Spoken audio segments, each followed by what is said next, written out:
Itu menunjukkan tidak ada dosa besar. Kok sampai akhirnya ketahuan, kecuali pelakunya sudah dikasih oleh Allah tenggang waktu untuk kembali kepada Allah dan tidak melanjutkan dosa itu, tapi dia terus melanjutkan tenggang waktunya dan dia menyanyiakan apa? Dia menyanyiakan waktu yang Allah telah berikan kepadanya. Sehingga dia sendiri yang nanti akan terhina di hadapan mata manusia. Inilah yang kenyataannya, kata Ibnu Umar. Kalau dosa zina itu baru sekali, ditutup sama Allah. Kalau mencuri itu baru sekali, korupsi sekali, itu ditutup sama Allah. Tapi kalau sudah berulang-ulang dibuka oleh Allah dan disaksikan setiap orang. Itu yang kita harus paham. Karena Allah itu lembut dan di antara konsekuensi sifat lembutnya Allah Maha menutupi. Selamat datang di channel Langkah Iman Istiqomah. Jangan lupa like, komen, dan subscribe. Dan semoga kita semua mendapatkan ilmu yang bermanfaat. Amin. Allah memberikan kepada kita jalan keselamatan pada kehidupan di dunia ini, terutama ketika kita sedang berada pada akhir perjalanan kehidupan di dunia. Kita tentunya harus selalu sadar dan kita selalu aware bahwasanya hari ini kita hidup pada zaman fitnah. Tidak ada yang paling kita butuhkan kecuali adalah keselamatan. Semoga kita tidak terseret kepada fitnah yang semakin hari semakin gelap menggelayuti pada kehidupan orang yang beriman. Dan terkadang saking begitu gelapnya fitnah, kita tidak tahu siapa yang benar dan tidak tahu siapa yang salah. Kita juga terkadang kebingungan ketika kita menyikapi sesuatu. Inilah yang menjadikan kita berharap semoga Allah memberikan kepada kita obat penguat dan Allah memberikan kepada kita kekuatan. Dan tidak ada kekuatan terbesar ketika kita berada pada zaman fitnah kecuali kita diberikan ilmu. Ilmu itu merupakan cahaya dan ilmu merupakan pelita supaya kita mengerti yang benar-benar adanya, yang salah itu salah adanya. Hari ini kita hidup pada saat ketika informasi begitu terus mengalir deras pada skrin kita dan masuk kepada pikiran kita per detiknya. Bahkan terkadang asupan informasi lebih banyak daripada yang kita butuhkan di dalam perjalanan hidup kita. Inilah yang menjadikan akhirnya kita khawatir. Terlalu banyak informasi menjadikan kita semakin rapuh dan akhirnya semakin mudah kita tertarik dan terseret kepada setiap fitnah yang ada di hadapan kita. Inilah yang menjadikan kita harus selalu memahami apa yang dikatakan Nabi. Kalau zaman fitnah, bersikap tenanglah. Jangan mudah terseret dengan apa yang sedang terjadi. Jangan mudah terseret dengan apa yang kamu dapatkan. Karena apa yang kamu lihat belum tentu sebagaimana semestinya hal itu terjadi. Inilah yang menjadikan kita terus berdoa kepada Allah. Semoga kita pada zaman fitnah tidak menjadi korban berikutnya pada zaman fitnah. Rasulullah itu sangat khawatir terhadap zaman fitnah ketika akan menimpa kepada umatnya. Malaikat pun juga khawatir terhadap fitnah yang akan terjadi pada umatnya Nabi Muhammad SAW. Dan itulah yang menjadikan kita, semoga dengan kita belajar, kita mendatangi masjid, kita memaksakan diri di dalam kita beribadah, bisa memadamkan setiap fitnah yang ada pada sekitar kehidupan kita yang mengalir begitu deras di dalam perjalanan hidup kita. Ada orang yang pagi harinya masih tersenyum, sore harinya menangis. Ada orang yang pagi harinya dia beriman, sore harinya telah kufur kepada Allah. Dan sesungguhnya tidak ada yang selamat kecuali mereka yang mendapatkan rahmat. Semoga kita termasuk di antara hamba-hamba Allah yang mendapatkan rahmat pada zaman fitnah. Semoga setiap berita kita mampu menyeleksi mana yang perlu kita respon, mana yang tidak perlu kita respon. Setiap berita semoga kita tidak semuanya harus tahu. Semakin banyak informasi yang kita tahu, semakin menggelisahkan kita. Cara mengatur informasi yang datang kepada kita itu sebenarnya cara untuk mengatur kualitas dalam kehidupan kita. Semoga Allah tetap berikan kepada kita screening dalam perjalanan kita pada hidup zaman hari ini. Semoga kita selamat dari zaman fitnah. Tidak mudah tersulut, tidak mudah terseret, dan tidak mudah terpuruk pada apapun yang kita jumpai pada zaman fitnah. Inilah yang menjadikan kita meminta kepada Allah, ya Allah berikanlah aku keselamatan dari semua fitnah yang nampak dan tidak nampak. Itulah yang menjadikan saya tidak pernah melewati hari kecuali saya hari-hari ini terus selalu berdoa, ya Allah jadikanlah aku selamat dari semua fitnah yang nampak dan tidak nampak. Allahumma inni a'udzubika minal fitani ma dhahara minha wa ma batan. Dan itulah doa yang diwasiatkan oleh Nabi kepada kita supaya kita selamat pada zaman fitnah. Orang yang tidak sadar tentang fitnah, maka dia akan terperosok dan menjadi korbannya fitnah. Tapi orang yang mereka tahu zaman fitnah dan membangun kesadaran, dan membangun rasa khawatirnya terhadap fitnah, dialah yang selamat. Dan orang yang selamat dari fitnah adalah orang yang paling bahagia pada kehidupan kematiannya. Dan dia bahagia pada kehidupan kelak ketika dikumpulkan oleh Allah di padang mahsyar. Semoga Allah jaga kita dari segala macam fitnah. Alhamdulillah, tentunya senantiasa kita bersyukur kepada Allah atas setiap apapun yang Allah berikan kepada kita. Semoga setiap kenikmatan yang Allah telah sempurnakan di dalam kehidupan kita menjadikan kita semakin paham bahwasanya syukur itu merupakan konsekuensi ketika kita menjadi hambanya Allah. Allah begitu sempurna di dalam kehidupan kita. Allah menciptakan kita, Allah memudahkan kita beribadah. Allah juga memberikan gaji kepada kita kalau kita beribadah dengan gaji yang Allah siapkan nanti di akhirat. Allah juga memberikan seluruh perangkat yang kita butuhkan ketika beribadah. Bahkan ketika kita bermaksiat sekalipun Allah masih memberikan kepada kita kenikmatan. Apakah kita lupa? Kadang kita di kamar, kita bermaksiat, tetapi Allah tetap mengirimkan oksigennya untuk kita hirup walaupun kita sedang bermaksiat di dalam kamar. Itu sudah sangat jelas sekali untuk memberikan kepada kita bahwasanya Allah itu maha baik di dalam kehidupan kita. Syukur itu bukan karena Allah butuh syukurnya kita, tapi syukur itu merupakan konsekuensi ketika kita menjadi hambanya Allah. Tidak ada satupun yang ada pada kehidupan kita kecuali bagian dari karunia terbaik yang Allah berikan kepada kita. Kalaupun Allah memberikan kepada kita ujian di dalam kehidupan, bukan karena Allah benci kepada kita.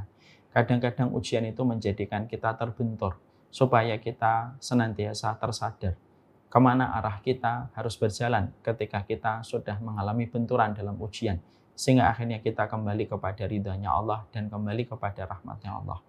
Kalaupun Allah memberikan kenikmatan, Allah menyuruh kita untuk bersyukur, karena bersyukur itu memberikan kualitas di dalam perjalanan kehidupan kita. Inilah yang menjadikan kita senantiasa mengerti sesungguhnya hati kita merupakan bagian terpenting untuk mengarungi kehidupan. Kita berjalan pada kehidupan kita dengan hati kita, bukan dengan kaki kita. Kaki kita itu hanyalah perangkat untuk memenuhi perintah yang diberikan oleh hati. Hati mengatakan jalan, kaki berjalan. Kaki mengatakan berhenti dan duduk, maka kaki pun berhenti dan dia akan duduk. Maka sesungguhnya komponen hati itu merupakan komandan tertinggi pada kehidupan ketika kita mengarungi kehidupan. Dan hati itu tidak akan bisa mengarungi kehidupan, memberikan perintah, instruksi kepada seluruh anggota badannya dan kehidupannya sampai komposisi hati kita ada 3. Yang pertama adalah syukur tanpa syarat. Yang kedua sabar tanpa tepi. Yang ketiga ridho tanpa batas. Itulah yang terus kita berikan di dalam kehidupan ketika Allah maha sempurna dan maha baik di dalam perjalanan kehidupan kita. Jangan sampai kita lupa Allah itu maha baik. Kita mungkin masih melakukan dosa, kita mungkin masih melakukan maksiat, kita mungkin masih melakukan tindakan yang Allah murkai. Tapi kita tidak boleh lupa Allah itu maha baik di dalam kehidupan kita. Bersyukurlah kepadanya. Bukan bahagia yang menjadikan kita bersyukur, tapi bersyukurlah.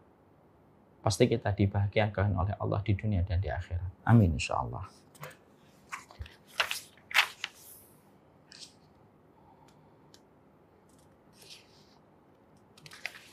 Kita pada kesempatan hari ini, kita akan menuju kepada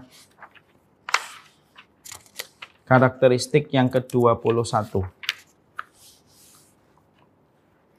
Kita akan berpindah kepada materi yang baru setelah kemarin kita mempelajari materi yang ke-20, golongan yang ke-20, mereka yang senantiasa berderma dan mereka yang senantiasa bermurah hati ketika mereka menjadi karakternya manusia yang dicintai dan diridhai oleh Allah Subhanahu wa taala. Sekarang kita menuju kepada pembahasan baru pada kesempatan hari ini. Salah satu di antara karakteristik mereka di antara hamba yang Allah cintai di dalam kehidupan, yaitu adalah Allah itu sangat mencintai setiap hambanya dan setiap makhluknya. Yang mana setiap hambanya dan setiap makhluknya itu memiliki rasa malu. Dan Allah itu sangat mencintai setiap hambanya itu yang selalu menutupi setiap apapun yang terjadi pada hidupnya. Ini salah satu di antara karakteristik yang mungkin banyak di antara kita masih belum memperhatikan, masih belum mengetahui bahwasanya Allah mencintai di antara hambanya yang memiliki rasa malu dan memiliki sifat menutupi. Kalau kita membicarakan tentang hambanya Allah yang mereka pandai sedekah, kalau kita mendapati hambanya Allah yang pandai sholat, yang mereka ikhlas, yang mereka selalu membantu, mengikuti jejak para nabi, yang mereka bersuci, mereka bertobat, itu kita sering mendengar. Tapi pembahasan kita pada sifat yang ke-21, mungkin banyak di antara kita yang belum memahami dan belum banyak memperhatikan salah satu sifat di antara hambanya Allah. Salah satu sifat di antara hambanya Allah itu adalah salah satu sifat hambanya Allah itu yang Allah cintai, mereka memiliki sifat malu dan mereka menutupi. Sekarang mari kita bahas dulu. Sebelum kita membahas bagaimana realisasinya dan bagaimana konkretnya kita sebagai hamba yang ingin dicintai oleh Allah ketika memiliki rasa malu dan ketika kita memiliki rasa untuk menutupi pada kehidupan kita, maka sesungguhnya kita harus memahami betul bahwasanya Allah sebelum menyuruh kita dan Allah menyintai kita ketika kita memiliki rasa malu dan menutupi, kita harus paham Rabb yang kita sembah itu Rabb yang sangat pemalu. Dan Allah itu memiliki sifat maha menutupi. Dan itu dua sifatnya Allah yang melekat pada sifat kesempurnaan Allah. Berarti malu itu bukan sifat negatif. Itu sifat yang agung ketika dibawa kepada konteks dan makna yang benar. Sesungguhnya itu merupakan sifat yang sangat agung sekali. Dan Allah juga memiliki sifat satir. Satir itu maha menutupi. Dan sebelum Allah mencintai hambanya yang memiliki sifat menutupi, maka Allah itu memiliki sifat menutupi yang sangat kuat sekali. Yang melekat dan itu menjelaskan kemahasempurnaan Allah di dalam sifatnya. Mari kita baca dulu sebelum nanti kita menjelaskan maknanya.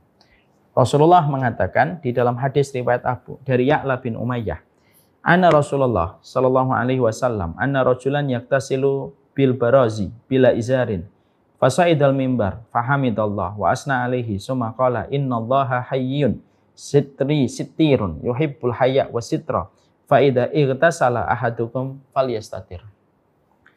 Rasulullah sallallahu alaihi wasallam melihat seorang laki-laki sedang mandi dan buang air besar tanpa kain. Ya.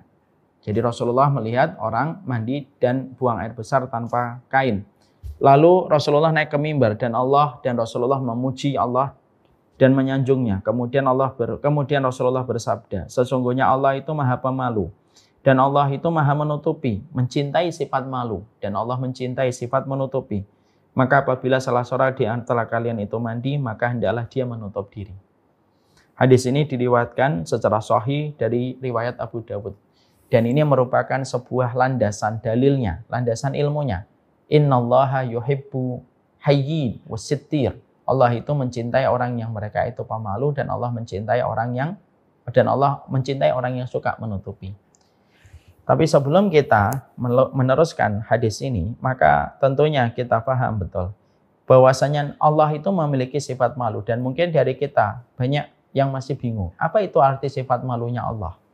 Kenapa Allah memiliki sifat malu? Bukankah Allah maha berkuasa dan bukankah raja di raja itu sebenarnya tidak memiliki rasa malu? Karena semua kekuasaan itu kan ada di tampuk tangannya dan di atas pundaknya. Kenapa harus malu? Padahal Allah maha sempurna. Allah maha berkuasa, Allah maha perkasa. Dan semua sifat-sifat yang sempurna itu miliknya Allah semata. Kenapa Allah ada sifat malu yang melekat di antara sifat-sifatnya Allah? Tentunya ini harus kita jawab dulu supaya kita paham. Sifat malunya Allah itu tidak sama sekali mengurangi keagungan sifatnya Allah. Tapi sifat malunya Allah itu sangat penting bagi kehidupan kita selaku hambanya. Kalau kita selaku hambanya Allah dan selaku makhluknya Allah, kok sampai Allah tidak memiliki sifat malu, maka yang terkena dampak buruknya itu kita. Kalau Allah yang kita sembah tidak punya sifat malu. Ya kan? Karena apa? Kalau Allah tidak punya sifat malu, malah porak-poranda dan berantakan perjalanan kehidupan kita. Kalau Allah yang kita sembah tidak punya sifat malu. Sehingga ketika Allah tidak punya sifat malu, bisa jadi nanti Allah zalim. Naudzubillah. Subhanallah amma yasifun. Maha suci Allah terhadap apa yang mereka katakan. Kalau Allah tidak punya sifat malu, Allah bisa menzalimi, Allah bisa tidak berbuat adil, Allah tidak bisa mengabulkan permohonan setiap hambanya. Tapi karena Allah memiliki sifat malu itulah yang menjadikan akhirnya kita merasakan dampak kebaikan ketika Allah yang sempurna itu memiliki sifat malu. Apa itu dampak yang kita rasakan kalau zat yang kita agungkan, zat yang kita sembah, dan zat yang kita murnikan ibadah kita kepadanya memiliki sifat malu? Kalau Allah itu punya sifat malu, itulah yang menjadikan kita bisa merasakan akibat manisnya.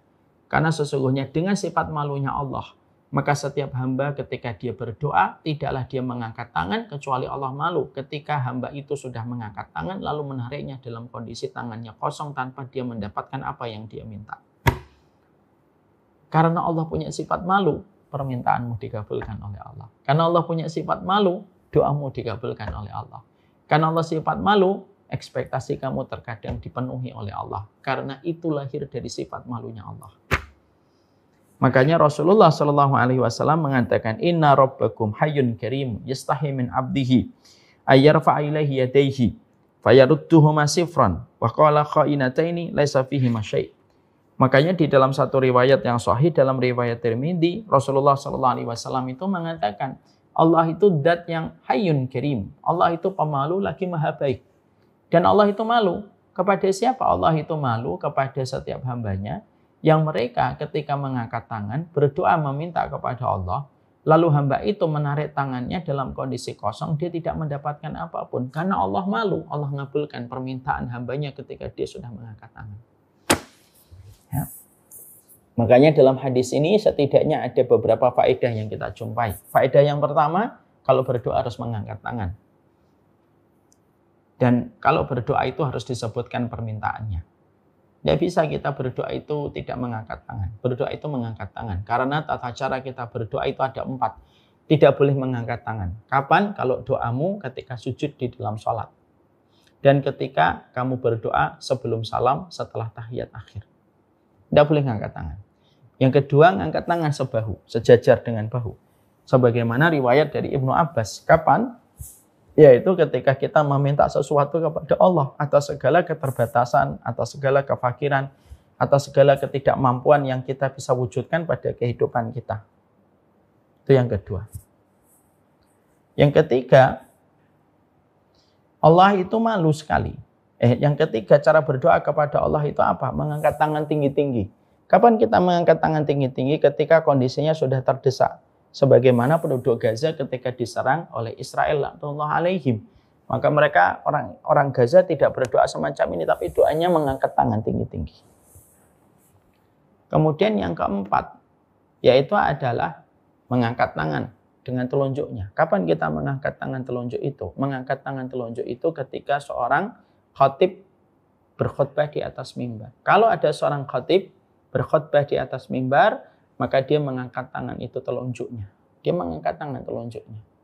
Itulah 4. Maka di sini dalam hadis riwayat Tirmidzi yang kita bacakan, Allah itu zat yang maha pemalu, malu terhadap setiap hambanya yang berdoa ketika mengangkat tangannya, lalu menarik tangannya dalam kondisi kosong. Ini menunjukkan bahwasanya berdoa kepada Allah mengangkat tangan sejajar dengan bahu.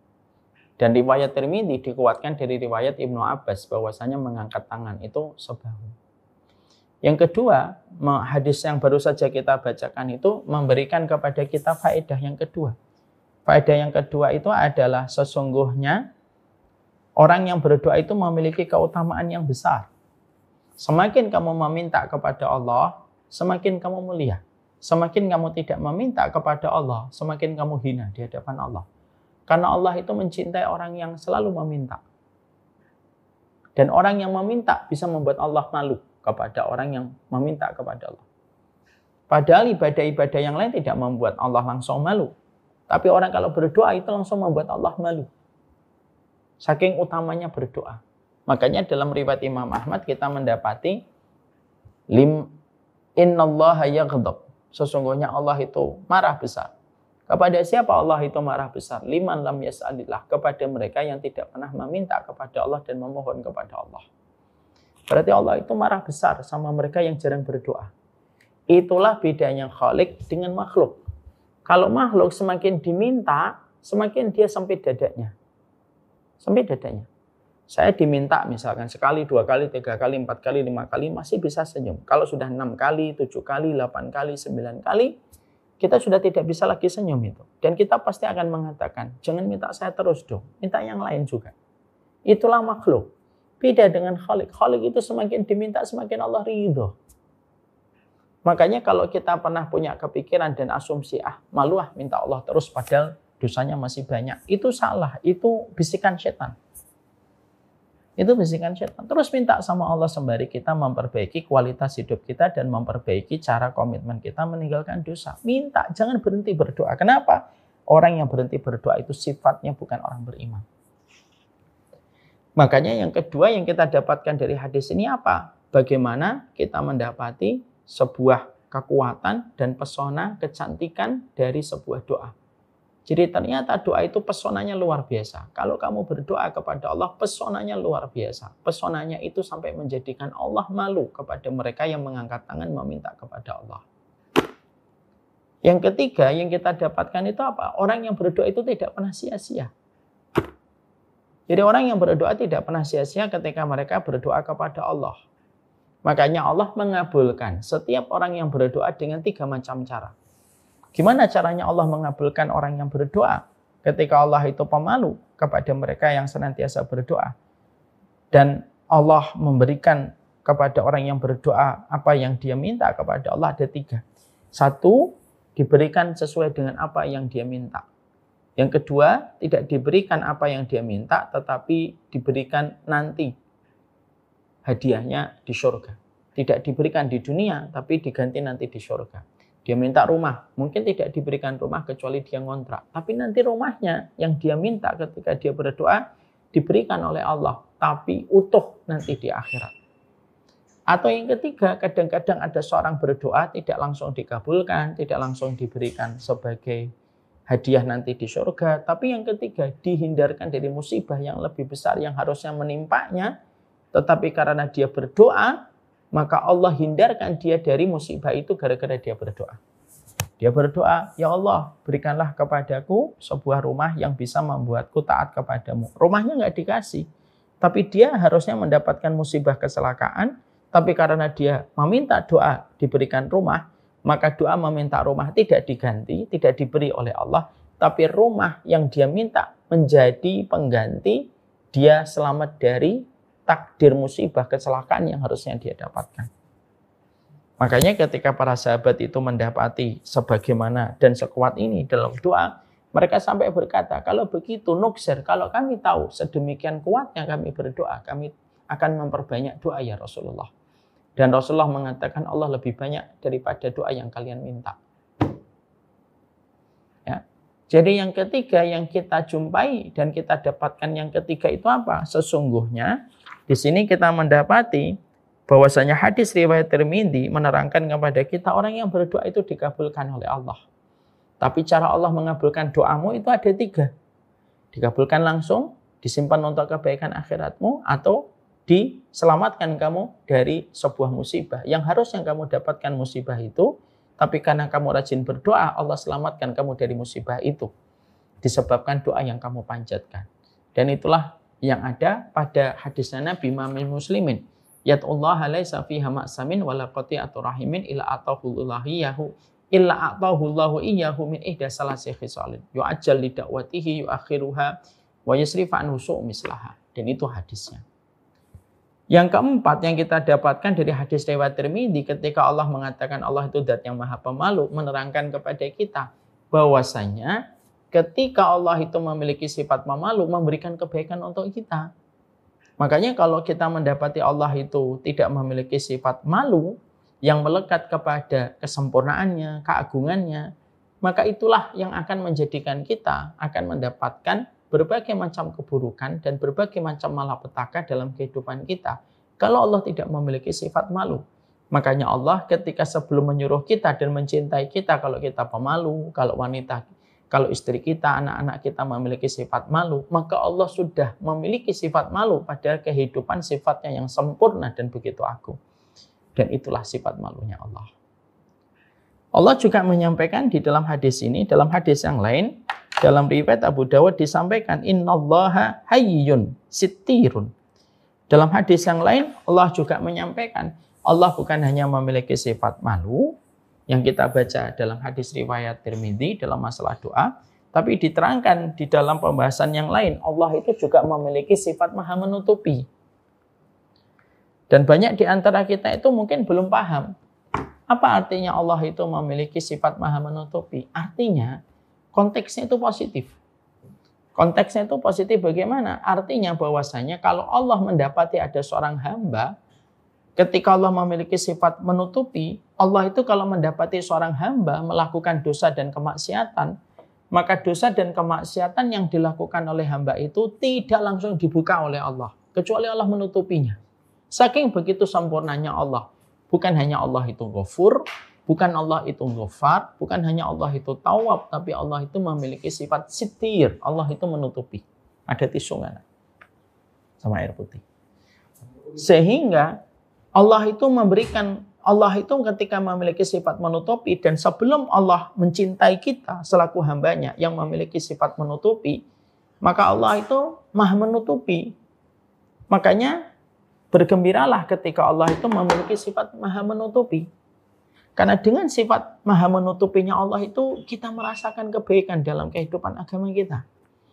Artinya konsekuensinya apa sih Ustadz kalau Allah memiliki sifat maha menutupi? Kalau Allah mendapati seorang hamba, dia melakukan dosa, maka tidak langsung dosa itu dibuka oleh Allah dan diperlihatkan oleh Allah kepada banyak orang.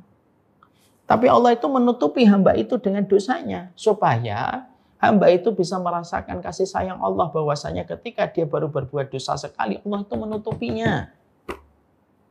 Supaya dosanya ini tidak kemana-mana. Dan supaya dia tidak dipermalukan, tidak dihinakan. Kalau dia masih melakukan dosanya itu sekali, dua kali. Karena apa? Allah bukan hanya lembut menerima permintaan maafmu dan permintaan tobatmu. Allah itu saking lembutnya, Allah menutupi dosamu. Jadi ilustrasinya ini dosamu, Allah tutupin. Allah tutupin dulu. Ini maha menutupnya Allah.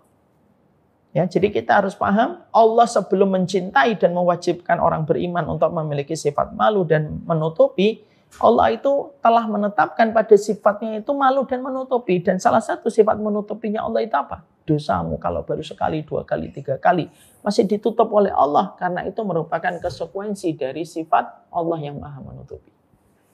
Itu konsekuensi dari sifat maha menutupinya Allah. Makanya orang kalau berbuat dosa, perhatikan kata Ibnu Umar.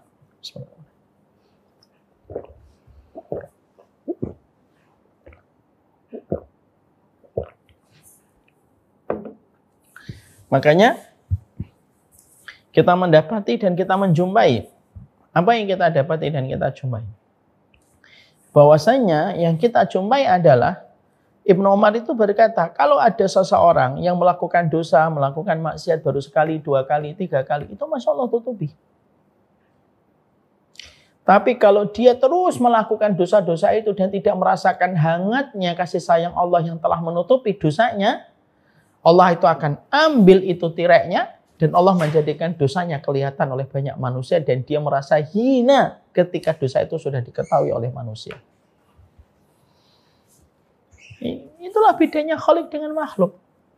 Kalau makhluk mengetahui dosamu, maka dia akan jijik dan akan melecehkanmu.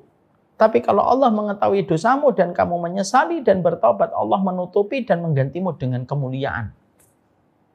Ya?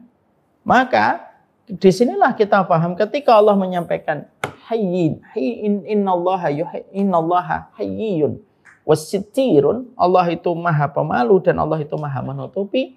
Maka sesungguhnya pelaku kemaksiatan itu masih diberikan waktu untuk kembali kepada Allah sebelum tirai yang Allah tutupkan kepadanya dibuka dan ditarik oleh Allah yang menjadikan dosa itu akan terlihat. Ya, makanya contoh konkretnya gimana? Ada orang melakukan zina. Kalau zinanya itu baru sekali, dua kali, tiga kali gitu, masih ditutup sama Allah. Orang kalau zina itu masih sekali, dua kali itu ditutup oleh Allah.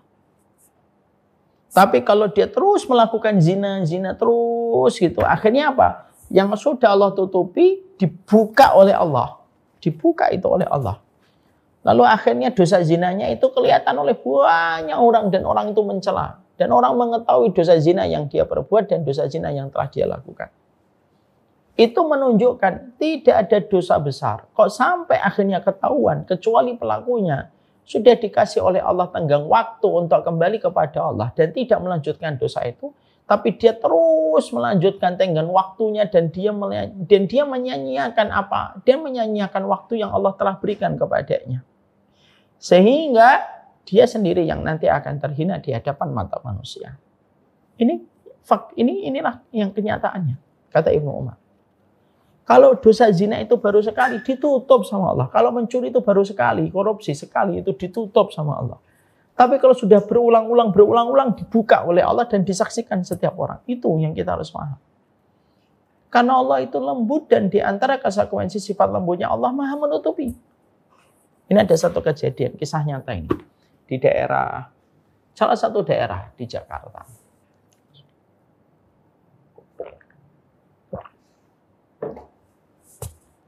Salah satu daerah di Jakarta.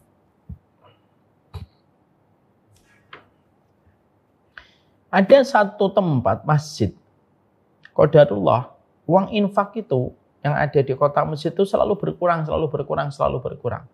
Kurangnya itu tidak banyak, 100, 200 gitu. Asalnya pertama-tama mungkin mereka tidak terlalu perhatian dan tidak terlalu notice. Kok ini kelihatannya kurang? Sampai akhirnya lama-lama, wah ini kelihatannya memang sudah berkurang ini. Dan pasti ada yang ngambil. Dan mereka tidak pernah menduga dan tidak pernah bisa memprediksi siapa sebenarnya yang ngambil uang infak mereka. Mereka tidak bisa memprediksi.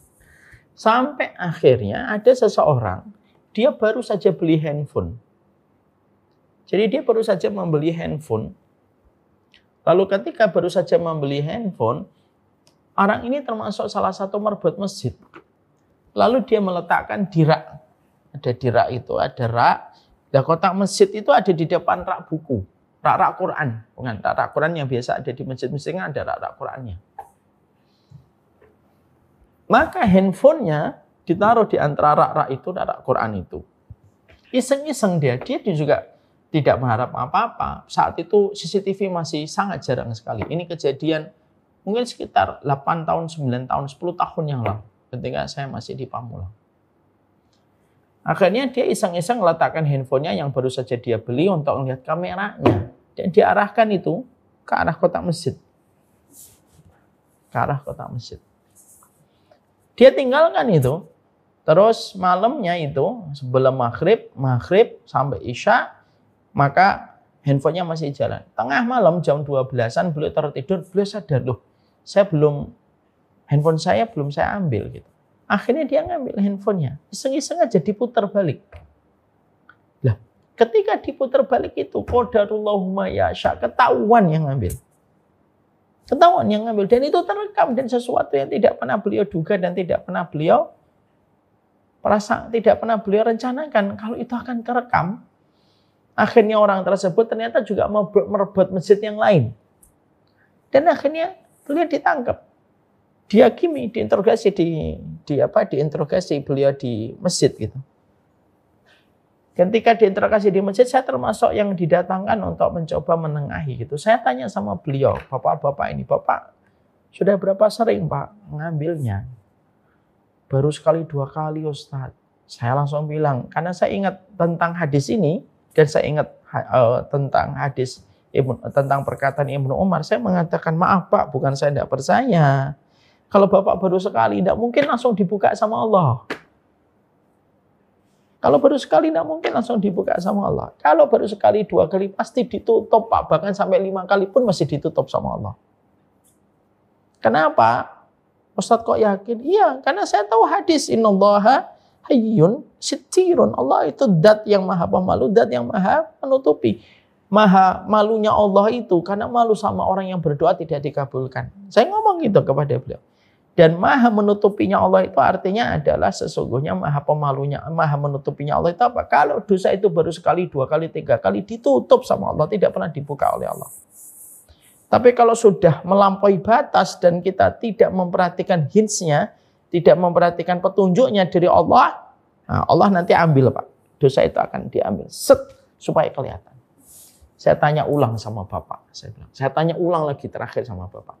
Sudah berapa sering Bapak ngambil? Nah, barulah ketika saya menyebutkan hadis itu dan menyebutkan dalil itu, nah barulah Bapak itu langsung terdiam dan mengatakan, ya Ustadz, Saya sudah lama. Sudah berapa lama Pak? Sudah hampir 3 bulan. Ambilnya sedikit, 100, 50, 100. Tapi kalau dalam 1 bulan kan lumayan itu. Dalam 1 bulan bisa terkumpul 2 juta, 3 juta. Ambilnya pelan-pelan 1 sehingga tidak kentara di antara tumpukan-tumpukan uang itu. Tapi disitulah akhirnya insya Allah beliau adalah orang yang bertobat. Tapi disitulah kita akhirnya paham bahwasanya ini merupakan peringatan. Hadis ini memberikan kepada kita sebuah efek kebaikan. Supaya apa? Supaya orang-orang yang merahasiakan dosa selama ini, janganlah kamu berasa pada zona nyaman terus. Jangan kamu berada pada zona nyaman terus-menerus bahwasanya dosa itu akan terus bisa kamu lakukan. Makanya orang kalau pakai narkoba sekali, 2 kali, 3 kali tidak ketahuan polisi. Tapi kalau sudah 5 kali, 6 kali, 7 kali sudah pecandu, pasti nanti pasti meninggalkan jejak. Di antara lintal-lintal polisinya, itu dicari, itu pasti ketemu itu. Selalu dapat. Allah itu selalu memiliki sifat itu. Makanya Allah memiliki sifat maha menutupi.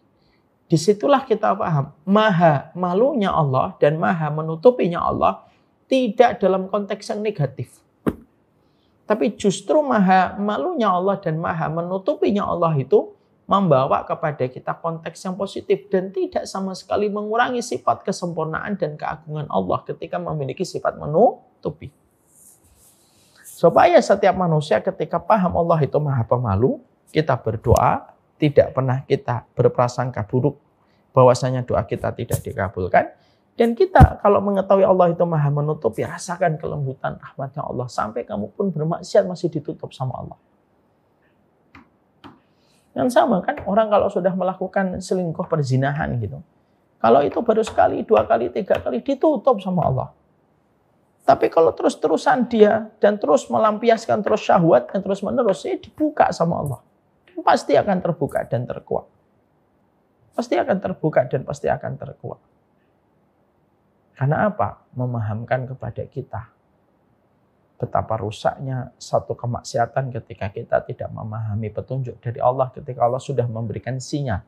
Sudah, kalau dosa itu aku tutupi, kalau aku sudah tidak biarkan orang lain itu tahu, sudah sebelum nanti dosa itu akan membuat kamu malu di hadapan manusia dan akan menjadikan konsekuensinya berat melanjutkan kehidupan kalau dosa itu sudah diketahui oleh banyak orang.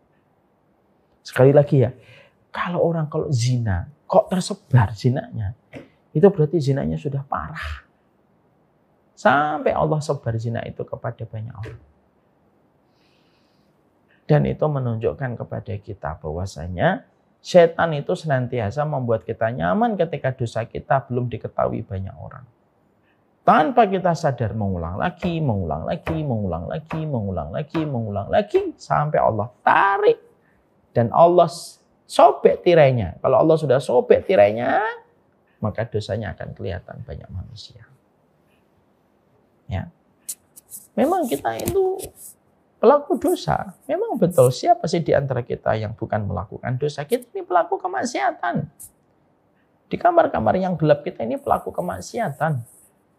Tapi setidaknya dengan kita memahami hadis innallaha hayyun karim, hayyun sitirun, akhirnya kita paham, akhirnya kita mengerti betul bahwasanya dengan memahami Allah itu bahwasanya Allah itu maha pemalu dan maha menutupi. Menjadikan kita paham betapa lembutnya Allah di dalam memperlakukan setiap hambanya. Malu ini juga bukan hanya sifatnya Allah. Di dalam riwayat yang lain juga disebutkan bahwasanya malu itu merupakan sifatnya para malaikat.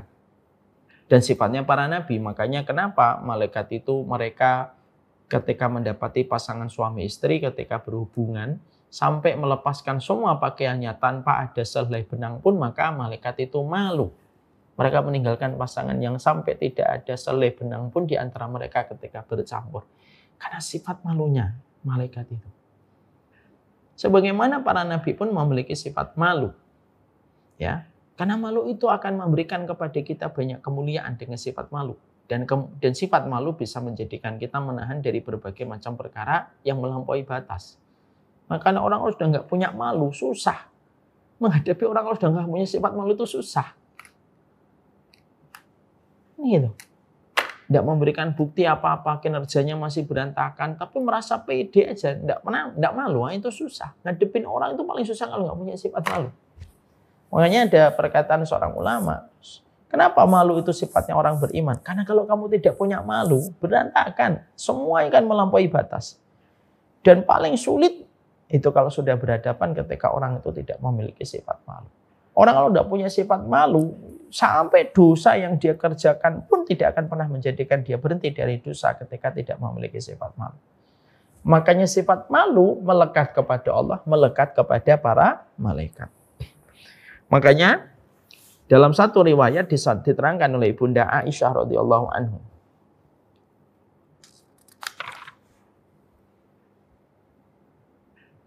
Ya. Diterangkan di dalam satu riwayat dari Aisyah, Rasulullah berbaring di rumah saya, sedangkan kedua paha beliau atau kedua betis beliau tersingkap. Abu Bakar meminta izin untuk masuk kepada beliau dan beliau pun mengizinkan. Sedangkan beliau dalam kondisi pahanya tersingkap dan betisnya tersingkap. Lalu berbincang-bincang dengan Abu Bakar. Datanglah Umar bin Khattab meminta izin untuk masuk kepada beliau dan beliau pun mengizinkan. Dan beliau pun masih pahanya tersingkap dan betisnya tersingkap. Kemudian datangnya Utsman meminta izin untuk menemui beliau. Jadi yang pertama Abu Bakar, Rasulullah pahanya tetap tersingkap atau betisnya itu tetap tersingkap. Abu Bakar datang dan beliau tidak menutupi paha beliau.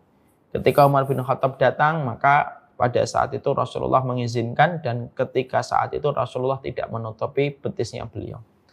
Lalu yang datang adalah Utsman bin Affan meminta izin kepada Rasulullah. Maka ketika Rasulullah mendengar Utsman bin Affan yang minta izin untuk menemui Rasulullah, maka ketika Nabi itu memperbaiki pakaiannya. Lalu beliau berbincang-bincang kepada Utsman. Ketika Utsman keluar, maka Aisyah itu berkata, dakhala Abu Bakar, falam tahtash lahu, walam tubalihi. Summa dakhala Umar, falam tahtash lahu, walam tubalihi. Summa dakhala Utsman, fajalasta wasawaita siyabak.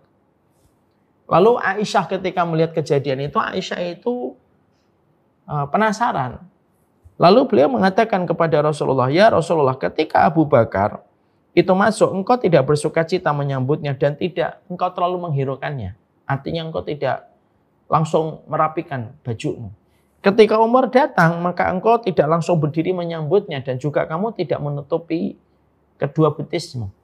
Tapi ketika Utsman itu datang, kenapa engkau duduk?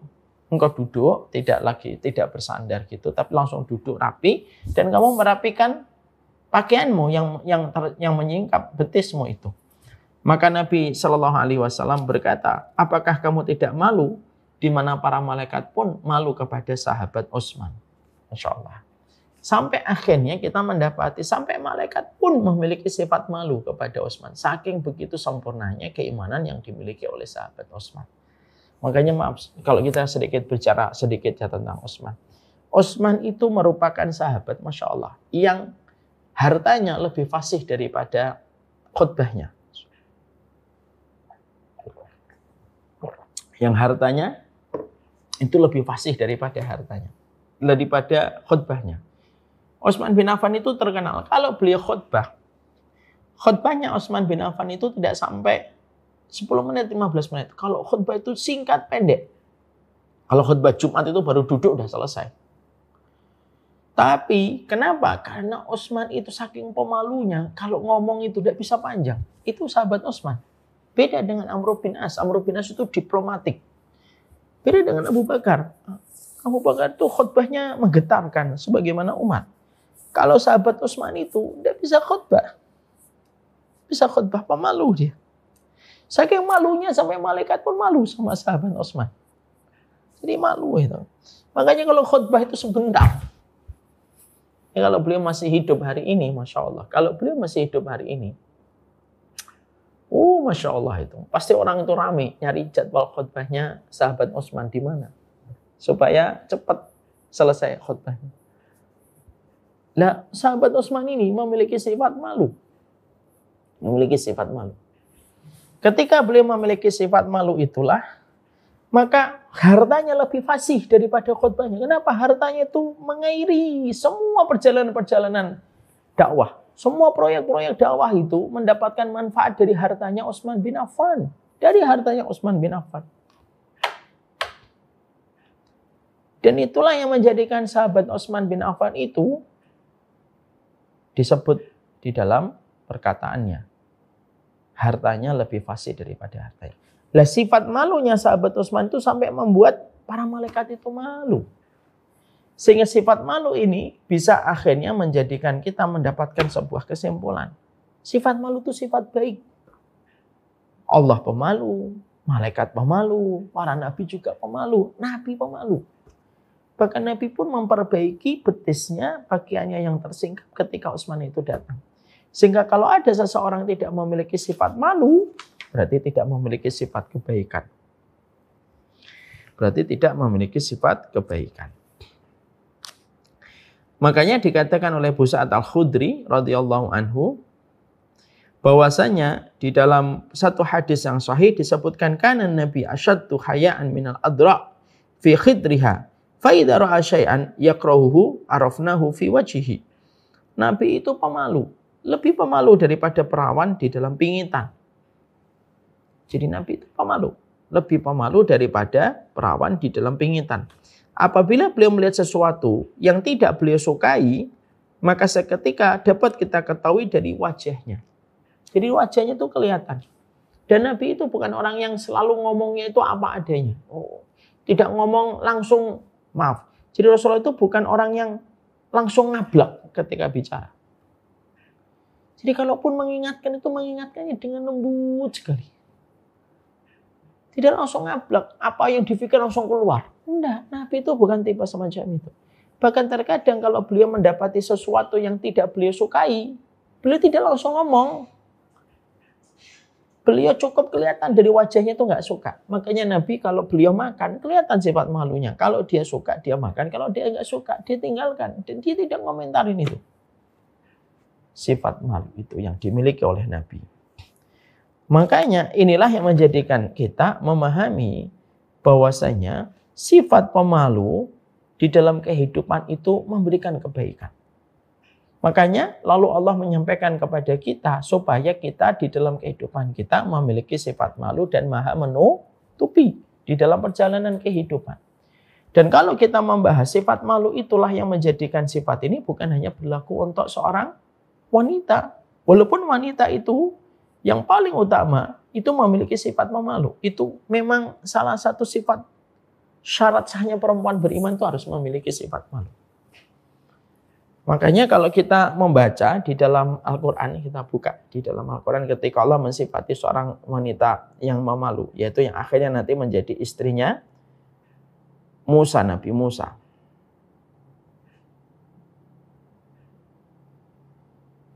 Ya. Di dalam surat Al-Qasas 25.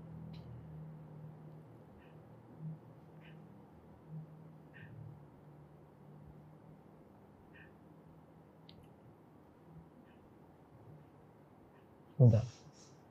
Al-Qasas. Sebentar saya bukakan.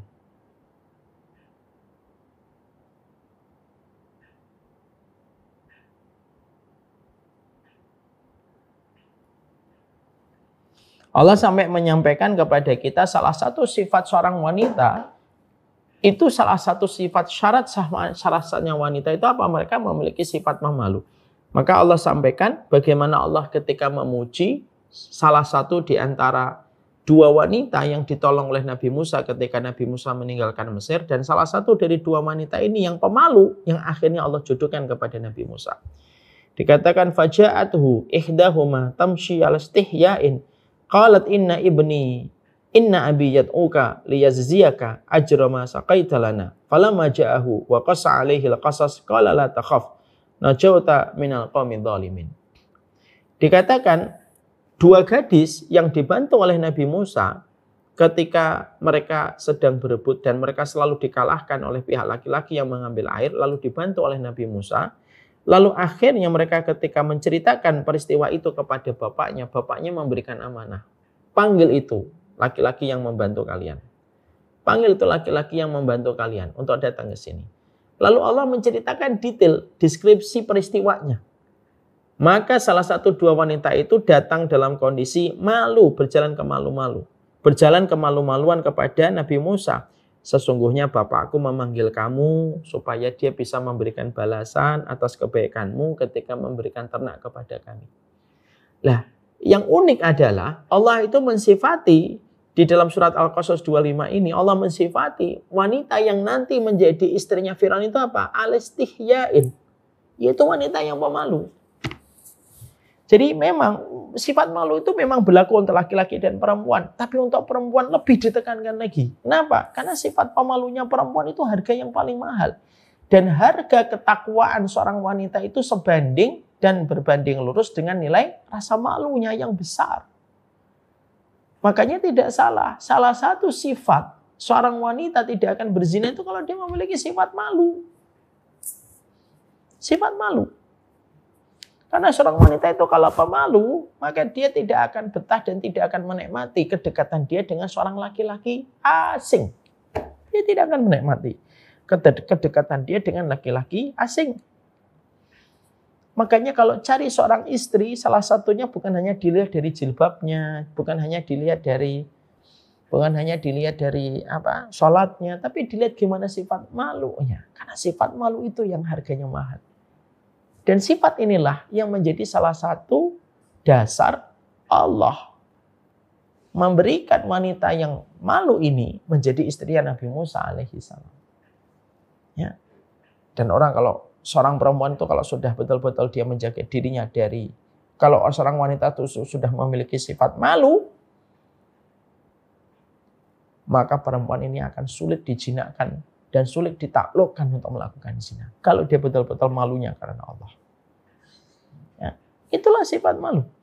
Makanya kembali kepada keumuman sifat malu. Akhirnya kita mendapati kalau Allah memiliki sifat malu, malaikat memiliki sifat malu, Nabi memiliki sifat malu, orang beriman pun harus memiliki sifat malu. Sifat malu ini penting. Makanya Rasulullah mengatakan, "Idza lam tastahi fasna ma syi'ta." Kalau kamu sudah enggak malu ya berbuat sesuai apa yang kamu inginkan. Jadi kalau orang itu sudah nggak memiliki sifat malu itu, sudahlah semau-mau kamu. Kan kita sering dapetin, kadang-kadang kita sebel sama orang yang nggak punya sifat malu. Sudah melakukan banyak kesalahan, kekurangan, tapi ya tetap masih pede aja. Karena nggak punya sifat malu kalau sudah dalam kondisi semacam itu. Sehingga akhirnya tidak salah kalau kita akhirnya menjumpai bahwasanya iman dan rasa malu itu bergandengan dan tidak terpisahkan. Iman dan sifat malu itu bergandengan dan tidak terpisahkan. Selama orang memiliki iman dan masih memiliki sifat malunya akan mengontrol dia dari banyak hal. Nggak salah dong kalau kita akhirnya menjumpai bagaimana pejabat di Jepang memiliki sifat malu yang kuat. Yang mereka siap mundur kalau mereka merasa tidak amanah dan tidak kompeten ketika mereka mendapati sebuah jabatan.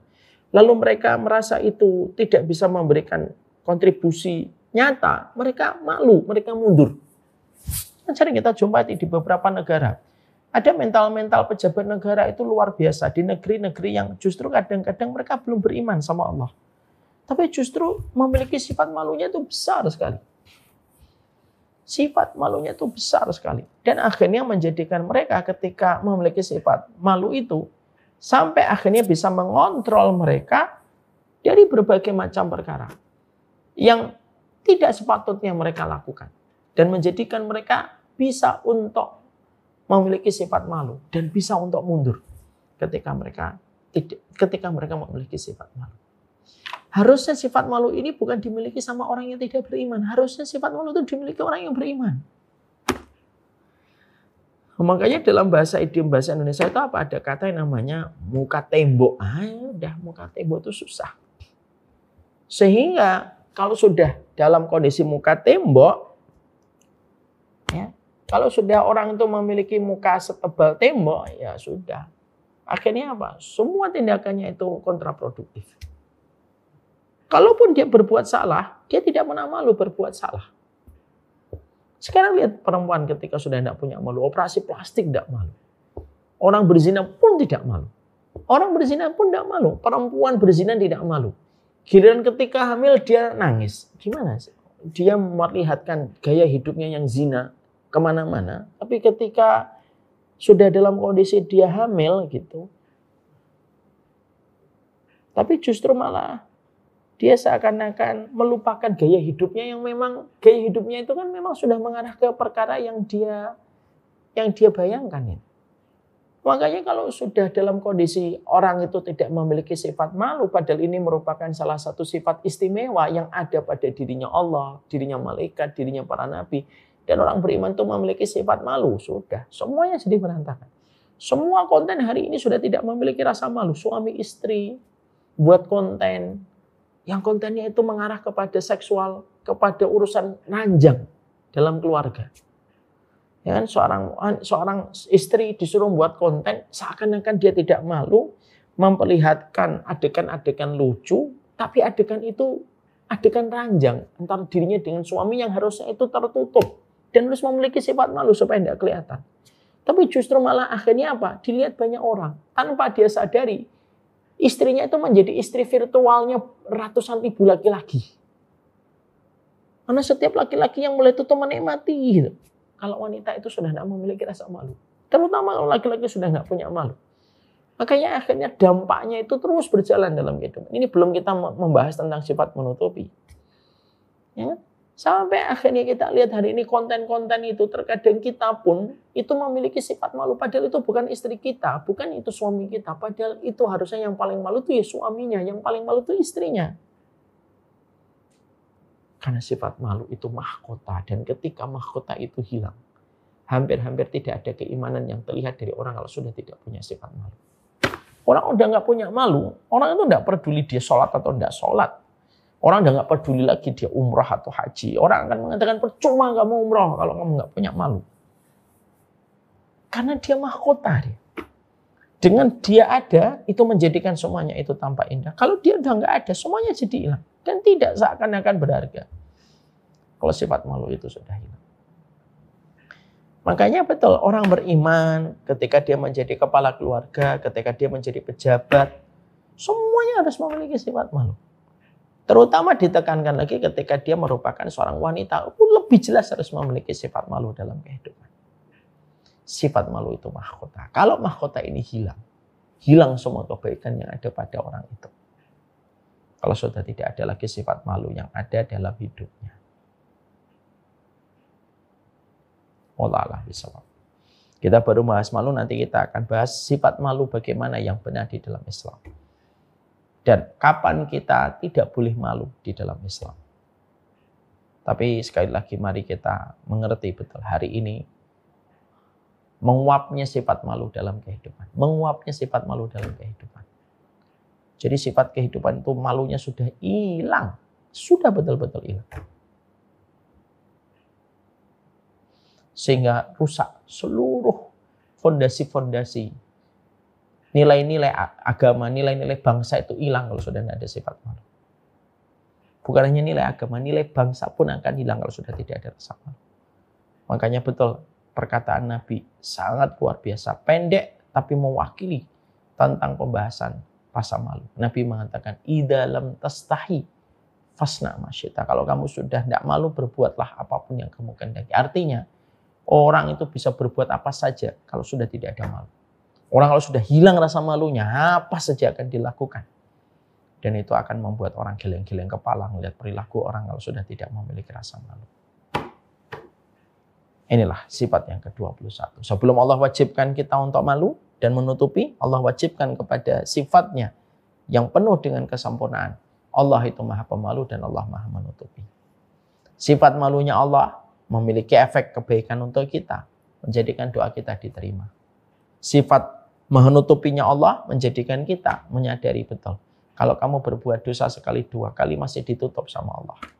Tapi kalau tidak berhenti dari dosa itu, sifat maha menutupinya Allah akan cabut, satarnya, tirainya akan Allah robek, dan akan kelihatan dosa itu di hadapan manusia. Kalau dosa itu sudah dilihat oleh semua manusia, kamu akan hina di dunia, di dalam sisa kehidupanmu. Kita juga paham sifat malu itu penting terutama untuk perempuan. Karena sesungguhnya kesolihan seorang wanita sangat tergantung salah satunya dengan sifat malunya sebagaimana yang kita baca dalam surat Al-Qasas 25. Di sini juga kita paham sifat malu itu merupakan mahkota pada kehidupan iman. Kalau tidak ada rasa malu, maka orang akan melampaui batas dalam perjalanan hidupnya. Ini part yang pertama, insya Allah kita akan teruskan pada bab berikutnya. Semoga kita memiliki sifat malu. Dengan sifat malu kita tidak akan semena-mena. Dengan sifat malu kita akan memenuhi setiap amanah dan setiap kewajiban. Orang kalau malu, dia akan betul-betul bersungguh-sungguh menyelesaikan setiap amanah yang dibebankan kepadanya. Janganlah orang kafir, janganlah orang yang non-muslim lebih memiliki sifat malu dibandingkan orang yang telah mendapatkan wasiat dari Nabi. Malu. Kalau kamu tidak malu, berbuatlah apa saja yang kamu inginkan kalau sudah tidak punya memiliki malu. Mari budayakan kembali malu. Malu bukan hanya sunnah, malu itu merupakan nilai kehidupan bangsa ini dengan sifat malunya. Wallahu a'lam bishawab.